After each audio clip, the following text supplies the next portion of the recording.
Transformação digital em saúde é um novo mundo que está à nossa frente, como muito bem dito pelo professor Shaw, e nós temos que nos preparar para isso. Acho que é uma grande mensagem que o professor Shaw costuma trazer e nos apresentar e colocar como desafios, que envolve nós, pessoas, que envolve os profissionais, seus colegas médicos, que envolve as operadoras, hospitais, todas as pessoas, na verdade, têm que estar envolvidas nesse tipo de assunto. O que está sendo colocado aqui, o professor Shaw colocou muito bem num dos slides, se trata de um passo na humanização dos serviços de assistência à saúde. E também, uma das grandes finalidades é o acesso à saúde. E gostei muito da sua expressão, eu li um artigo esses dias que fala do bedless hospitals, hospitais sem leitos, porque você os atende de outra forma, atende à distância, atende por aplicativos, etc. E agora acrescentei mais uma palavra depois da sua apresentação, que é o keyboardless medicina, né? Você não precisa mais ficar digitando, que eu entendo. O preenchimento do prontuário eletrônico é uma etapa, pelo que eu percebo, bastante aborrecedora para o profissional médico. Tem um artigo da pessoa que foi referida aí, que é o presidente dessa Heaven, né, recentemente constituída, cujo título se chama Why Doctors Hate Computers, que ele fala exatamente do tempo e da burocracia que é preencher os prontuários eletrônicos. Quem sabe, dessa forma, gravando a consulta, indo diretamente para o prontuário, você tire essa etapa aborrecida, que consome tempo dos profissionais de saúde. O IES, ainda nesse ano, publicou um pequeno artigo que mostra casos de telesaúde, telemedicina que acontece no mundo. Não foi um estudo exaustivo, mas foi um estudo que ilustra bem a utilidade da telesaúde, telemedicina para as pessoas. E ainda no artigo que li muito recentemente, trata do caso do Apollo's Hospital, que é um hospital sofisticado, de primeira linha, na Índia, para atender o turismo médico, que normalmente é de gente remediada de países ricos.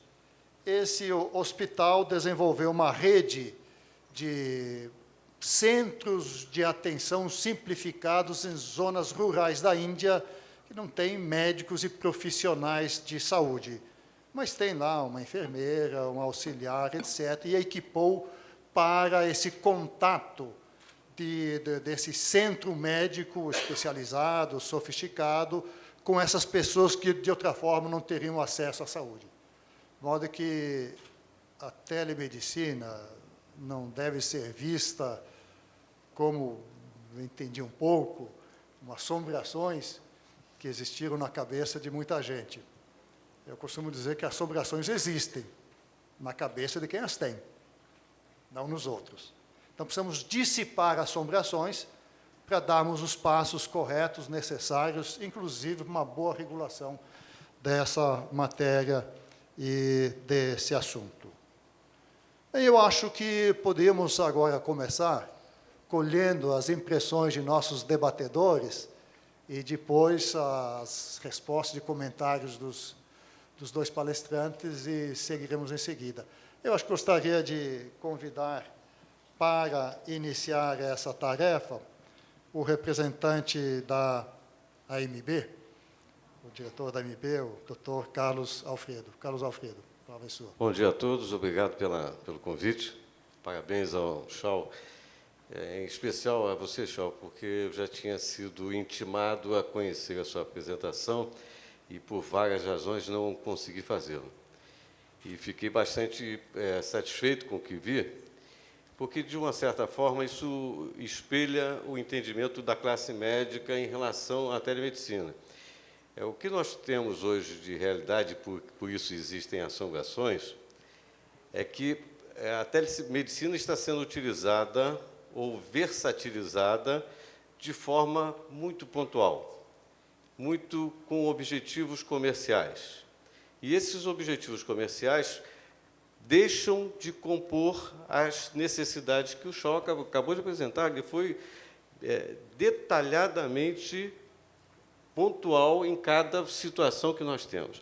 Ou nós entendemos que a telemedicina será um instrumento para que nós façamos uma saúde melhor para o país, ou nós vamos utilizá-la comercialmente, e isso é condenável. A outra coisa que condenamos é o fato de que nós precisamos legislar a respeito disso. E, lamentavelmente, o Conselho Federal de Medicina, de uma forma um tanto ou quanto precipitada, sem que conversasse com a classe médica a respeito do assunto, divulgou uma resolução que, ainda para complementar, teve a coincidência dos interesses comerciais publicados dias antes da sua publicação. Então, nós tivemos empresas com uma estrutura de telemedicina desta que nós acabamos de dizer que é o fantasma da classe médica, né? Com uma estrutura já pronta para ser vendida antes, 2, 3 dias antes da divulgação, da publicação da resolução. Então, esse fato foi que fez com que fosse feito o recuo de uma coisa que, a nosso ver, ao meu particular, tinha 99,9% de acerto. Lamentavelmente, isso foi feito um recuo. Voltamos a uma legislação de 2002, que não contempla, é velha, ela não sabia que nós teríamos o mundo que temos hoje. O mundo está entrando em nossas casas e nós não tínhamos percepção de que isso aconteceria um dia. E essa entrada dele, ela precisa ser trabalhada, como o Shaw muito claramente colocou. Eu acho que a sua apresentação, mais uma vez, parabéns por ela. Eu fico feliz por ter assistido e vou multiplicá-la, porque você conseguiu reunir os conceitos que nós temos e que não tínhamos a síntese que você conseguiu fazer.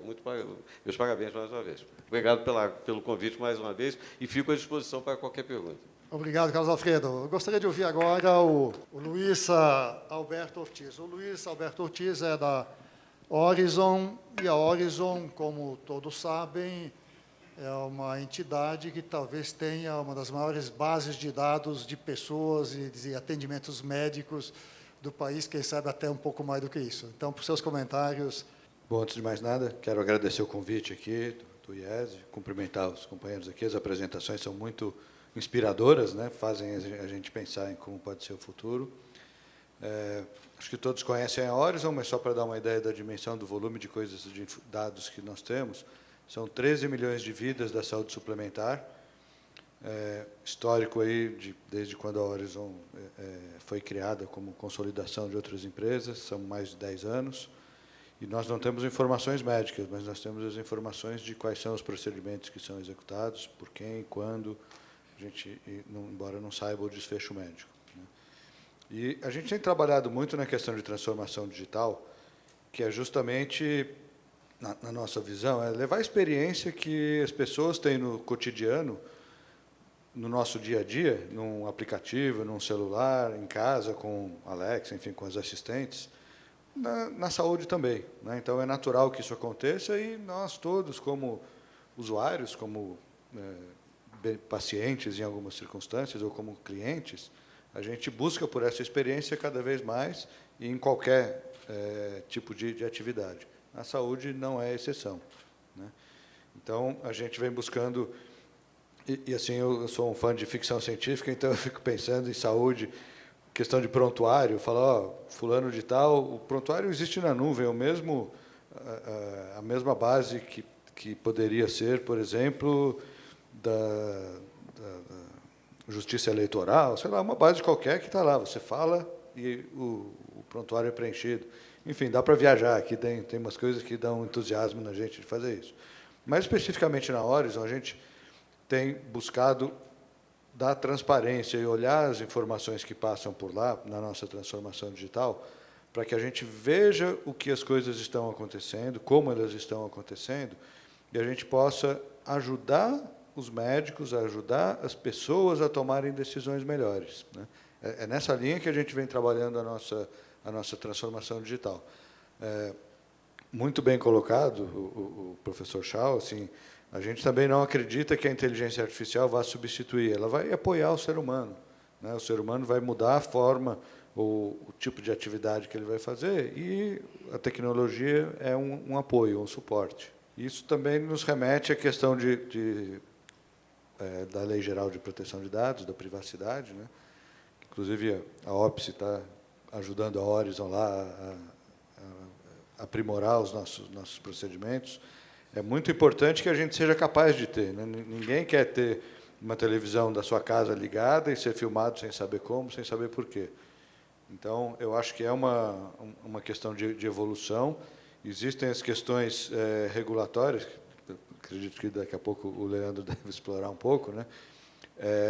Cada vez mais o mundo muda mais rápido, né? Então, a regulação, e é natural, né? Não tem nada de errado, ela vem acompanhando. Mas todos nós, né, inclusive a regulação, tem que acelerar esse processo, porque as mudanças ocorrem de forma exponencial, cada vez mais rápidas, né? É super importante a gente trabalhar nisso. Então, a Horizon vem trabalhando fortemente nisso e depois estou à disposição, se quiserem ter dúvidas sobre coisas mais específicas, para a gente abordar. Tá bom? Obrigado. Perfeito, muito obrigado, Luiz Alberto Ortiz. Queremos ouvir agora a versão um pouco mais oficial da ANS. Temos aqui o diretor-presidente da ANS, senhor Leandro Fonseca. Prazer estar aqui, obrigado pelo convite. Cumprimentar os colegas aqui do painel. Parabenizar o professor Shao. Gostei muito da ideia da humanização não estar ligada necessariamente ao contato presencial, super interessante. Gostei da ideia do Alpha Sênior também, é quase um nome de um plano de saúde, né? Parabéns, Camila, pela sua apresentação, pela sua eloquência, fala muito bem. E abordou uma questão bastante relevante dessas preocupações relativas à questão de privacidade de dados. Eu diria, sobre esse aspecto, que o setor de saúde ele já naturalmente tem uma preocupação com sigilo de dados, né? Prontuários, né? Já tem um histórico de um certo cuidado em relação a essa preservação do sigilo de dados. Então, talvez seja um setor em que essa adequação à Lei Geral de Proteção de Dados não seja tão complicada assim, por esse histórico cultural ao longo do tempo de preservação de dados. Claro que vai ser um desafio, né? Agora, isso vai vir, né? Tanto a vigência da lei quanto essas novas tecnologias vão vir. E na história da evolução, sobrevivem os animais que melhor se adaptam, né? Não necessariamente os mais fortes ou os maiores, mas quem se adapta, né? Então, no setor de saúde, acredito que não vai ser diferente. Quem se adaptar melhor à nova realidade, ao novo cenário, vai acabar sobrevivendo e conseguindo avançar, ganhar espaço, ganhar relevância no setor de saúde. Em relação à regulação, propriamente dita, sobre essas regras de dados no setor de saúde, na verdade, a gente ainda está, digamos assim, aguardando a criação da Autoridade Nacional de Proteção de Dados. Recentemente, nós convidamos um representante da Casa Civil a fazer uma apresentação na Câmara de Saúde Suplementar sobre o assunto. Ele deu uma expectativa de que deve ser criada em breve essa autoridade e que o papel da autoridade é exatamente fazer interlocução com órgãos reguladores setoriais para as considerações específicas de cada setor. E, nesse sentido, a ANS já vem se preparando e capacitando em relação a esse tema para exatamente contribuir nesse momento, tá? Então, são essas as considerações iniciais. Eu queria aproveitar para parabenizar ao IES pela iniciativa de trazer esse tema, que é super relevante, foge do lugar comum do debate de saúde e, de fato, todos nós vamos precisar nos adaptar a esse novo cenário, inclusive o regulador. Obrigado. Com certeza. Eu pergunto se o Shao gostaria já de fazer comentários nesse momento ou temos as perguntas? Só queria falar sobre a Lei Geral de Proteção de Dados Pessoais. Eu acho que ainda vai ter uma grande maturação nos próximos anos. Porque você tem direito à privacidade de dados, mas a sociedade também tem direito à construção de conhecimento de prevenção. Então, por exemplo, as doenças de notificação compulsória, exemplo, a questão de uma epidemia tipo sarampo, ou antigamente o H1N1. Então, eu acho que nós vamos equacionar, dentro dos próximos anos, até um ponto que é a coexistência entre a privacidade e o desenvolvimento de um conhecimento que é importante para a sociedade acelerar sua pesquisa para o bem-estar. É muito provável que, no futuro, alguns conhecimentos sobre a parte de comportamental de doenças crônicas e possa ser colocado como uma estratégia de pesquisa, desde que tenha a anonimização, mas a questão de ter que ter a provável autorização, ela passa a ter um outro nível. Tudo que é de grande segurança para o desenvolvimento de pesquisa e melhoria social, ele é compartilhado, é doado pelas pessoas. Então, eu acho que nós estamos num momento que ainda nós precisamos formar um grupo de profissionais que possa debater muito esse ponto, porque o mundo digital, cada atendimento que nós fizemos é um dado, e nós precisamos, talvez, criar uma opinião mais bem formada sobre o bem-estar social. Temos um conjunto grande de perguntas aqui da audiência, e vou, então, lê-las e pegar aí as respostas de cada um. O Aguinaldo Cardoso, da Simétrica, diz o seguinte: invariavelmente, a aplicação das novas tecnologias otimiza processos e leva à redução de custos. Aparentemente, essa lógica não se aplica na indústria da saúde, como nos outros setores. E se isso for um fato, o que está fora do lugar?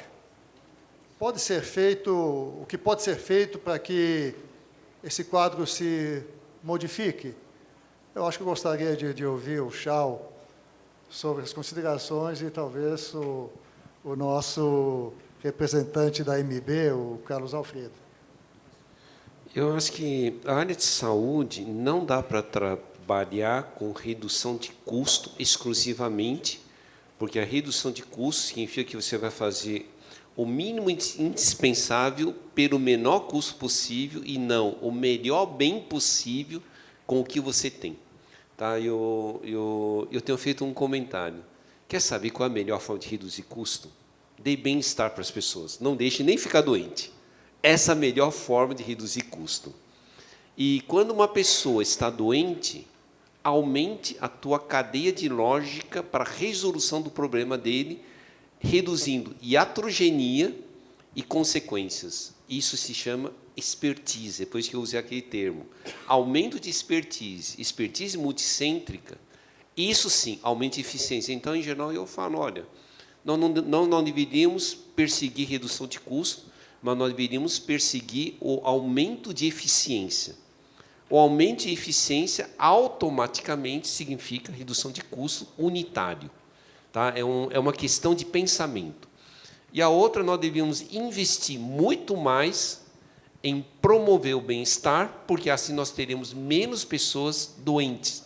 Exemplo, é mais fácil eu investir na independência cognitiva e evitar demência provocada por hipertensão, provocado por uma série de fatores, do que eu ficar prescrevendo antidepressivo, ansiolítico e estado de dependência. Tá? Então, é uma questão principalmente humana, que não se deve usar muito a palavra redução de custo, mas nós deveríamos usar o aumento de eficiência. Carlos Alfredo. Eu acrescentaria, o Chau é brilhante nas colocações, mas eu acrescentaria o seguinte: nós temos um modelo que não é um modelo adequado. Nós não cuidamos da saúde, nós cuidamos da doença. Cuidar da doença é caro. Toda vez que você tem um doente, ele é caro. Por mais que você tenha a expertise que o Chau acabou de citar, ele se torna caro. Você demanda, a partir da doença, um custo que é diretamente relacionado ao que vai ser empregado, ao que vai ser utilizado, etc., etc. Toda vez que nós fazemos a prevenção da doença, nós evitamos esse alto custo. Então, o modelo que hoje serve de parâmetro para se dizer que a saúde não acompanha a redução dos custos, não é o modelo adequado para que se avalie. A avaliação da saúde tem que ser feita em cima de um projeto e de um modelo de prevenção. Isso é que nós deveríamos todos, e aí eu desafio o IES a promover daqui para frente reuniões conjuntas com todos os players envolvidos na saúde, para que se faça prevenção à saúde. A prevenção vai reduzir o custo das operadoras, vai reduzir o custo da saúde pública, vai reduzir, inclusive, a inserção de pacientes dentro dos hospitais, que ele acabou de dizer. Os hospitais de internação vão acabar.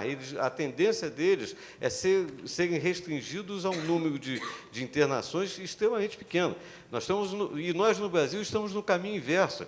As redes hospitalares estão se expandindo numa velocidade gigantesca, que é o inverso daquilo que deveria ser o objeto de todos nós. Então, nós precisamos discutir a saúde do país de uma forma muito mais preventiva do que curativa, como é feito hoje. O Chau quer um comentário e depois o Leandro. Só um comentário. Nós deveríamos também procurar fazer a profissionalização da saúde. Tá? Hoje, a saúde ela é feita como um adendo e ela não é remunerada dignamente. Então, eu acho que quando os profissionais de saúde desenvolvem a saúde, isso tem que ser visto como algo profissional e tem que ser remunerado para criar o ecossistema da saúde e não apenas um adicional que você faz em relação ao tratamento de doenças. Eu só queria abordar essa questão sobre uma outra perspectiva de que não vai haver transformação digital se simplesmente replicarmos no meio eletrônico os processos como são feitos hoje. Né? Então, na verdade, a transformação digital ela tem um potencial de realmente trazer uma diferença em termos de eficiência, economia de custos e sustentabilidade do setor, se as organizações revisitarem seus processos e fazerem, de fato, uma transformação digital buscando essa otimização. Muitas vezes se fala em inovação na saúde ou nos setores econômicos, olhando só para a inovação tecnológica. Na verdade, inovação é um conceito mais amplo que pode e deve envolver inovação em processos. E inovações até incrementais em processos de trabalho. E nessa relação que a gente tem no setor de saúde, com operadoras de plano de saúde, prestadores e beneficiários, a gente tem um custo de troca de informação, um custo um custo de transação que não é trivial.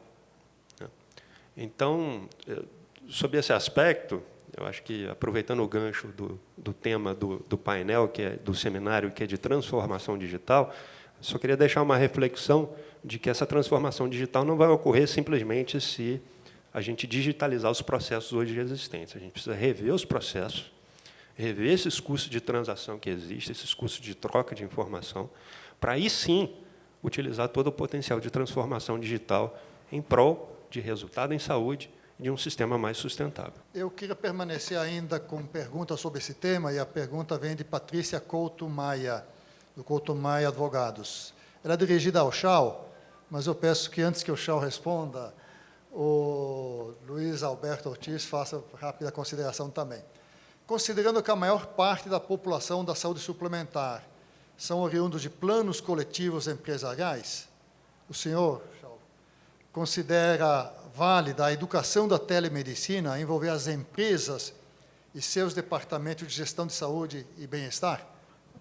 É uma ótima pergunta, né? A gente, quando fala de estipulante, né, é um dos elos aqui. E assim, eu acho que sim, porque a gente passa uma grande parte da nossa vida no ambiente de trabalho, né?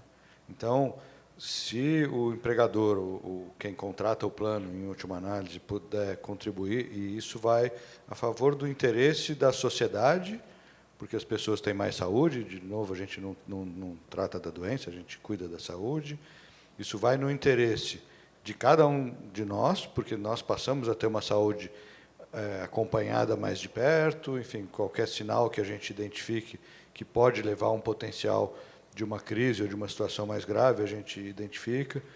Como exemplo, a Horizon desenvolveu um algoritmo usando inteligência artificial de predição, é um algoritmo preditivo de infarto agudo do miocárdio.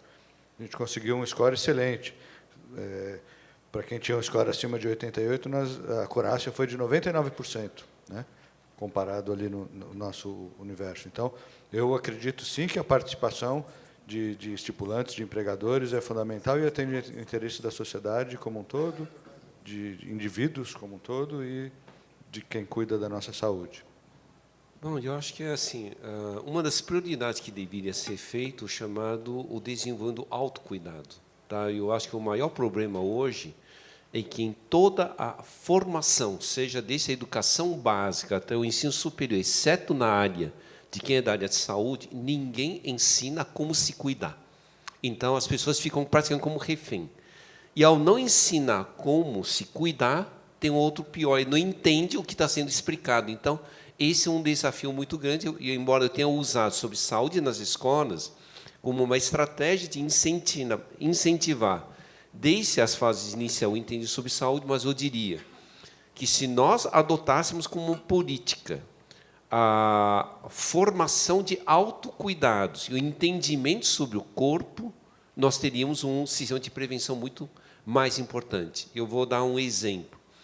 Se, em vez de nós acreditarmos que evitar doenças sexualmente transmissíveis é o uso da camisinha, mas nós fizemos o entendimento de quais são os sinais precoces, por que e como que funciona a camisinha e as outras coisas, o efeito da prevenção de infecções sexualmente transmissíveis seria muito maior que aquele período de incubação, o surgimento, por exemplo, de sífilis e lesões indolores que depois desaparecem em 3 dias.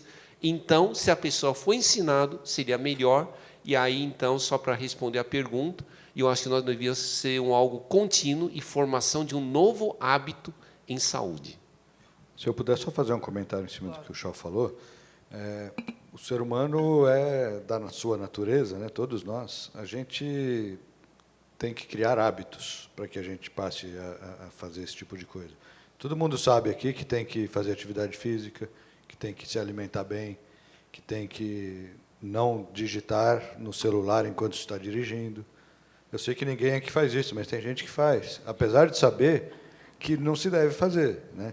Então, essa sua ideia eu acho fantástica, porque se isso for implantado na tenra idade, isso se torna um hábito e a gente começa a praticar aquilo naturalmente, né? Então, acho que é só um ponto para ilustrar, educar da idade. Isso, eu vou até querer fazer um comentário depois sobre exatamente esse ponto, mas ainda tem muitas perguntas da plateia. Eu queria ainda aproveitar a presença do Carlos Alfredo para fazer uma consideração e uma pergunta à plateia.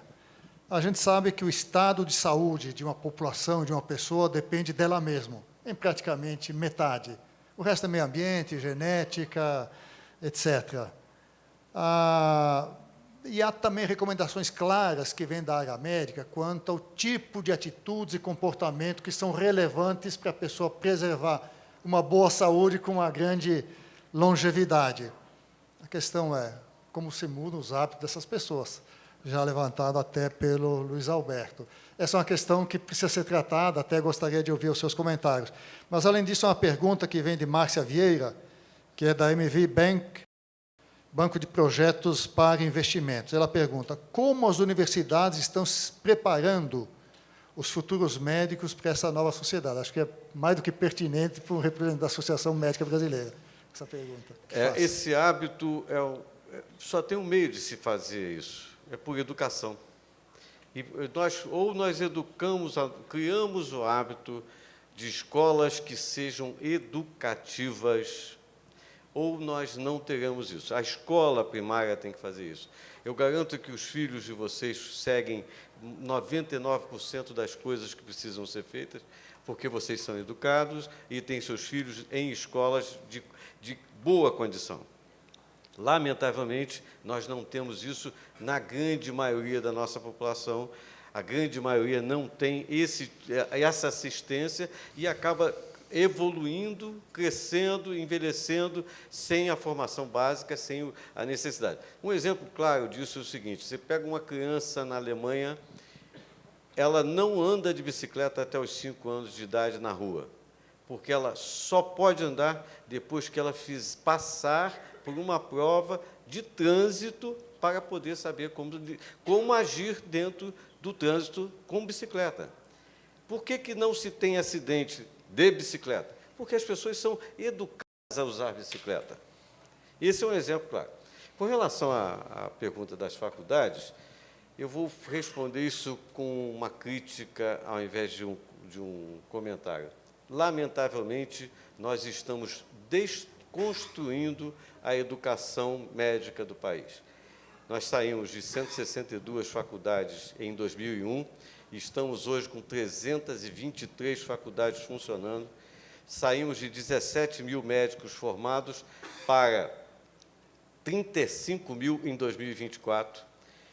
Temos ainda 120 mil médicos invadindo o mercado nacional, com formação em faculdades fronteiriças de péssima qualidade, que não são aceitas sequer pelos próprios países onde elas existem.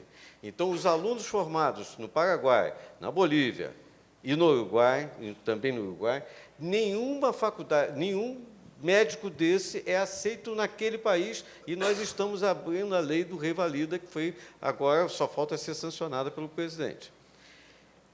Nós vamos ter uma invasão, nós teremos em breve, ou seja, estimando essa produção médica que vai estar 30 mil médicos saindo, 35 mil médicos saindo por ano, em 20 anos nós teremos 1 milhão de médicos no mercado, de má formação, de péssima qualidade, e nós, sociedade brasileira, não estamos nos mexendo para impedir isso. Isso é que eu conclamo a todos a não deixar que isso prospere, porque se isso acontecer, esse Revalida foi introduzido por interesses escusos. Pessoas interessadas em aprovar a permanência de cubanos se associaram a outras pessoas, donas de escolas privadas, que conseguiram, com essa introdução de enxertozinhos lá na medida provisória, autorizar o Revalida feito em qualquer faculdade. Sabe o que vai acontecer? O indivíduo vai pagar 120 mil reais, vai fazer uma prova e vai ser aprovado. E vai vir como médico para atender a mim, a você, a seus filhos, a todos nós. Eu lamento muito, espero que todos se mobilizem para isso. E peço 1000 desculpas por não poder permanecer, porque, olha, eu gostaria de ficar mais 1 hora aqui. Ok, em nome do IESL, agradeço muito a sua participação e solicito que agradeça também à MB. Tem uma pergunta aqui que eu queria dirigir ao Leandro, mas também com os comentários do Luiz Alberto e possivelmente também do Chau. Essa é do Luiz Felipe Brandão de Oliveira, da GNDI. Com o advento do mundo 5.0, em especial com os cuidados em saúde, quais são as principais transformações que as operadoras de planos de saúde deverão fazer para atender às expectativas de seus clientes? Em primeiro lugar, a agência vem incentivando, recentemente, uma ação mais proativa, digamos assim, das empresas contratantes de plano de saúde. Entendemos que eles são um ator fundamental para o processo de mudança de modelo assistencial, em prol de um modelo mais sustentável, mais coordenado, mais organizado, na medida em que 2/3 dos beneficiários de plano de saúde estão ligados a planos coletivos empresariais.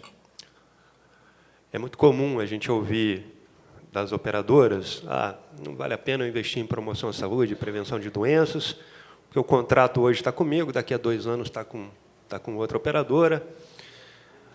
Agora, imaginem se todos os contratantes passassem a demandar ações de promoção à saúde e prevenção de doenças, se todos os contratantes passassem a demandar informações organizadas para a identificação das doenças mais prevalentes em sua base de beneficiários de plano de saúde, se eles passassem, então, a demandar a criação, em parceria com as operadoras, de centros de excelência que, de fato, atendessem às principais necessidades de saúde da sua população.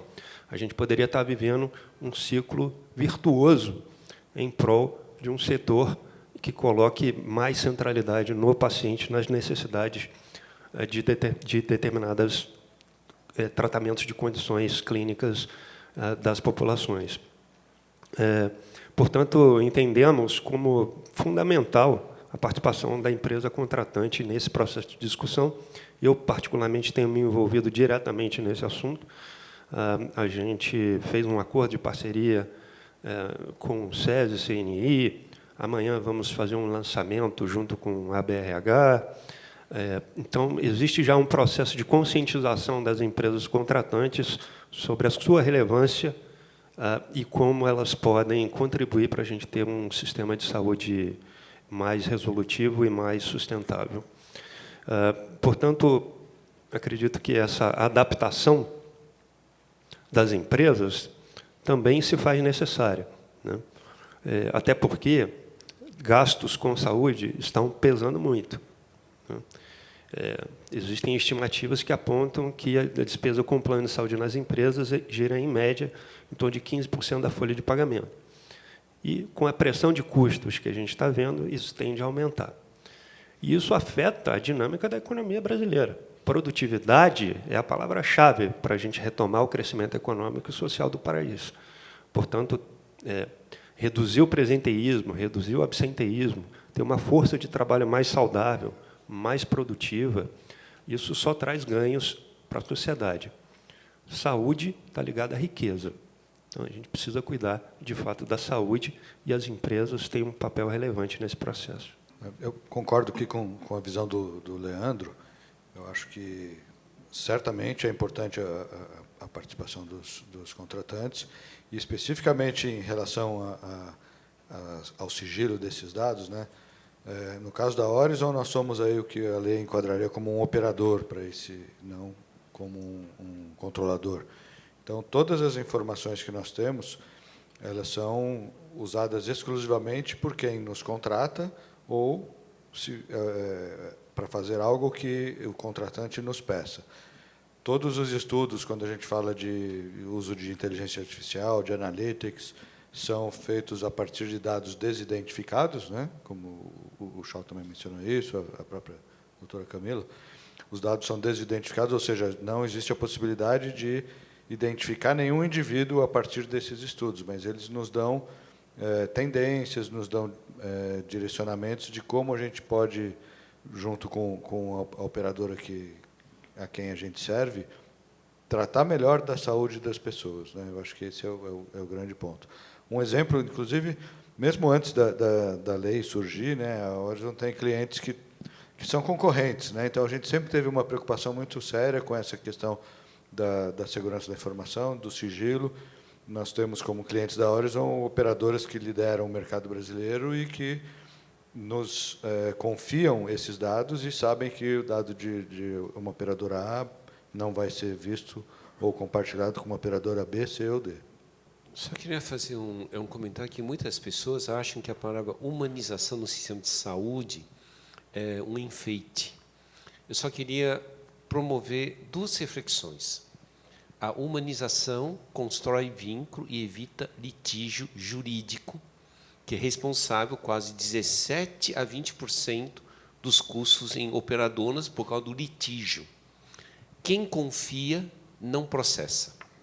Então, a humanização deveria ser um carro-chefe em qualquer operador de saúde.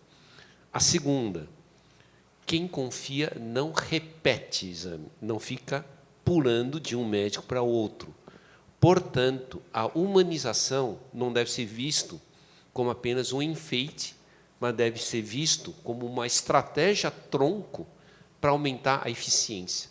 Tá? Só com isso você já poupariam provavelmente 10% de desperdício com os litígios. Tá? É só uma reflexão. Perfeito. Nós estamos chegando ao final, temos duas perguntas últimas, uma dirigida ao Leandro e outra que eu vou deixar para cada um comentar ao mesmo tempo que faça suas considerações finais. Essa, para o Leandro, é da Larissa Freire. Seu direito é da Fresp. Pergunta o seguinte: em relação aos princípios da LGPD, como será tratado pela Agência Nacional de Saúde Suplementar, levando em consideração as informações e dados compartilhados através do padrão TIS?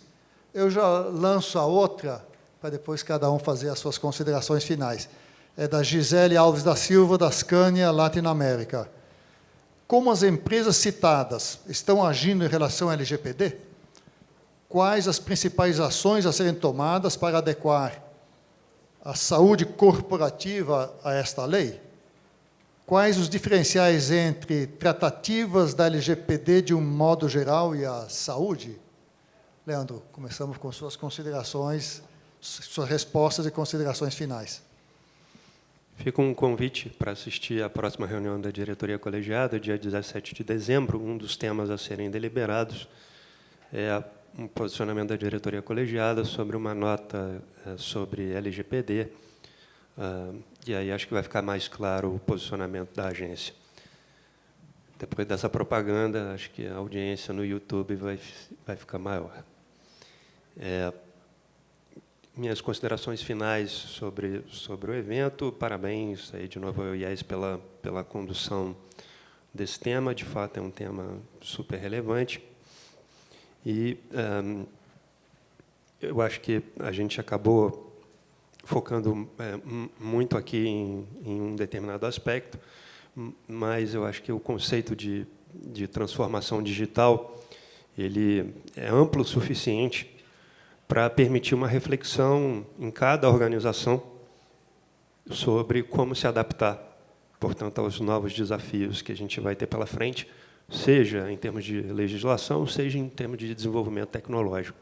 Isso vale para as empresas do setor privado, isso vale para organizações públicas também. A agência, não por acaso, está vivendo um processo de transformação digital, é, inclusive, um dos temas da agenda regulatória da ANS, a transformação da ANS em uma ANS digital.